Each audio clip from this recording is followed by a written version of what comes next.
Hi hello welcome to post 360. నేను మీ మురళి రాపల్లి. తిరుపతికి వెళ్ళాలంటే కుటుంబం మొత్తం చాలా ఆనందంగా దేవుని సన్నిధిలో హ్యాపీగా గడపొచ్చు. మనశ్శాంతి దొరుకుతుంది. ఎంత కష్టమైనా ఎంత దూరమైనా ప్రయాణించి తిరుపతి వెళ్ళాలని కోటి ఆశలతో ఉంటారు భక్తులు. ఇంకా సెలవు దినాలు దొరికితే అసలు కొంతమంది అయితే ప్రతి నెల తిరుపతి వెళ్ళి దేవుణ్ణి దర్శించుకునే వాళ్ళు కూడా ఉంటారు. అదొక ఆనందం వారికి.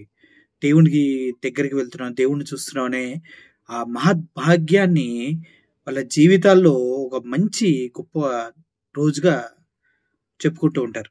అందుకే చాలా మంది తిరుపతి వెళ్ళాలి వెళ్ళాలి వెళ్ళాలి మొక్కులు తీర్చుకొని ఎగ్జైట్మెంట్తో ప్రతిరోజు చాలా మంది వస్తూ పోతూ ఉంటారు. ఇటువంటి మనసు కలిగిన వాళ్ళు చాలా మంది ఆలోచిస్తున్నారంట తిరుపతి రావడానికి. రీజన్ ఏంటంటే వరుస పెట్టి జరుగుతున్నటువంటి దుర్ఘటనలు ఏంటంటే, పోలీసులు ఈరోజు మార్నింగ్ తిరుపతిలో చూసినట్లయితే భక్తుల్ని ఎంత రెస్ట్రిక్ట్ చేస్తున్నారో, ఎంతగా వాళ్ళని ఇబ్బంది పెడుతున్నారో ఒక వీడియో ద్వారా మనం చూడొచ్చు. సో పోలీసులు భక్తులకి విలువనివ్వట్లేదు, అక్కడ ఉన్నటువంటి మేనేజ్మెంట్ భక్తులకి విలువనివ్వట్లేదు. వరుసగా చనిపోతూ ఉన్నా దాని గురించి ఎవరు పట్టించుకోవట్లేదు.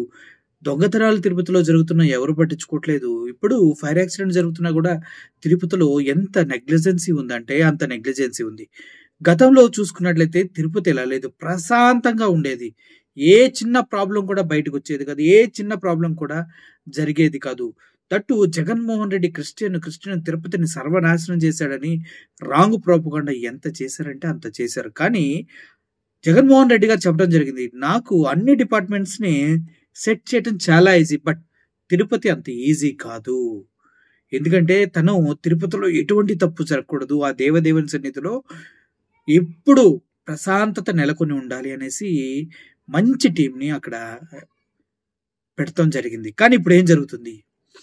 నిర్లక్ష్యం, మెయింటెనెన్స్ లేదు, అడ్మినిస్ట్రేషన్ లేదు, అబద్ధాలు, ఒకరినొకరు తిట్టుకోవటాలు, ఈఓ చైర్మన్, అది కూడా చంద్రబాబు నాయుడు ముందు, పోలీసులు భక్తుల్ని ఇష్టానుసారంగా వారించటాలు, వాళ్ళు చెప్పినట్టే వినాలని వాళ్ళు రిస్ట్రిక్ట్ చేయటాలు, అసలు భక్తుల్ని కంట్రోల్ చేయలేక ఫెయిల్యూర్స్, ఇప్పుడు ఫైర్ యాక్సిడెంట్లు చూసుకుంటూ పోతే అసలు తిరుపతి వెళ్ళాలి అని ప్రయత్నించే వాళ్ళు కూడా వాళ్ళ ప్రయాణాన్ని పోస్ట్ పోన్ చేసుకుంటున్నామని నా సొంత మిత్రులే చెప్తూ ఉన్నారు.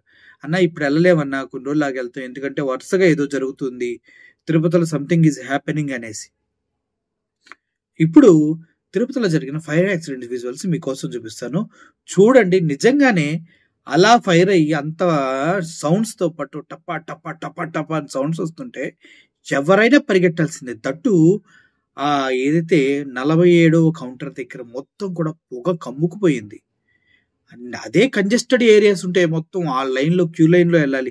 ఏదైనా ప్రమాదం జరిగితే తిరిగి పరిగెడతానికి కూడా ఉండదు అక్కడ. అటువంటి ప్రదేశాల్లో ఇటువంటి భారీ ఫైర్ యాక్సిడెంట్ జరిగితే భక్తుల పరిస్థితి ఏంటి? చాలా చాలా చాలా బాధాకరమైన విషయాలు ఇవన్నీ. చాలా చాలా ఆలోచించవలసిన విషయాలు. ఒకసారి ఫైర్ యాక్సిడెంట్ విజువల్స్ చూడండి మీరు.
ಕಮ್ಮಿ ತಾಕತ್ತು ಕಮ್ಮಿನಿ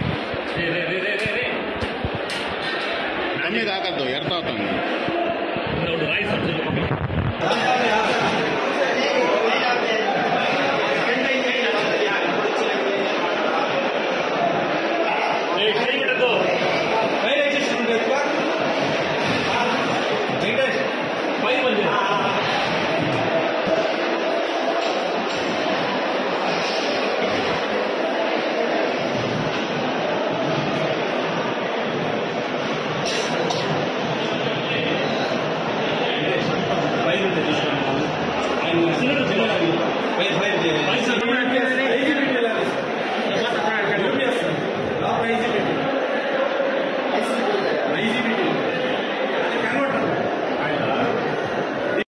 చూశారు కదా, నిజంగానే సిపియూలోనే తలెత్తింది, యూపీఎస్లోనే తలెత్తుండొచ్చు ప్రాబ్లం, సిపియూ దాకా వచ్చుండొచ్చు.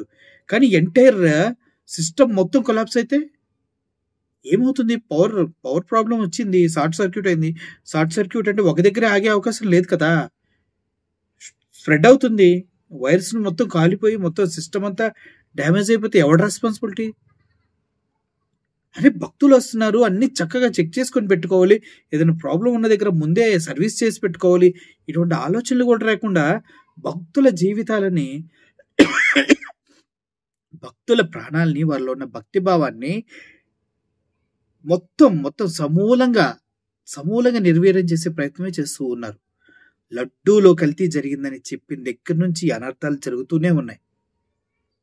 ఏదేమైనప్పటికీ జరుగుతున్నది మాత్రం కరెక్ట్ కాదు. ఇది కలియుగ దైవానికి ఆగ్రహం తెప్పించే విధంగానే మొత్తం జరుగుతుందేమో అని నాకైతే అనుమానం వస్తుంది. చాలా మంది నా ఫ్రెండ్స్ కూడా అదే చెప్తూ ఉన్నారు, అన్న ఏదో జరుగుతుందన్న, ఎవరెవరో తీసుకొచ్చి పెట్టారు, దేవుడి కోపం వస్తున్నట్టుంది అని చెప్తూ ఉన్నారు. అభియోగాలు ఏమైనప్పటికీ కూడా వాస్తవాలు మనం గమనించినట్లయితే కంటిన్యూస్ గా జరుగుతున్నటువంటి ఏవైతే ప్రాబ్లమ్స్ ఉన్నాయో అవి అంత ఈజీగా తీసుకునేవి కాదు. ఇవన్నీ ఒక ఇండికేషన్స్ లా తీసుకొని త్వరితగతిన మంచి చర్యలు తీసుకోవాలి. టీడీపీ గవర్నమెంట్ మంచి నిర్ణయం తీసుకొని మేనేజ్మెంట్ మారుస్తారా, లేదంటే టోటల్ సిస్టాన్ని మళ్ళీ కొత్తగా డెవలప్ చేస్తారా అనేది వేచి చూడాల్సిన అవసరం ఎంతైనా ఉంది.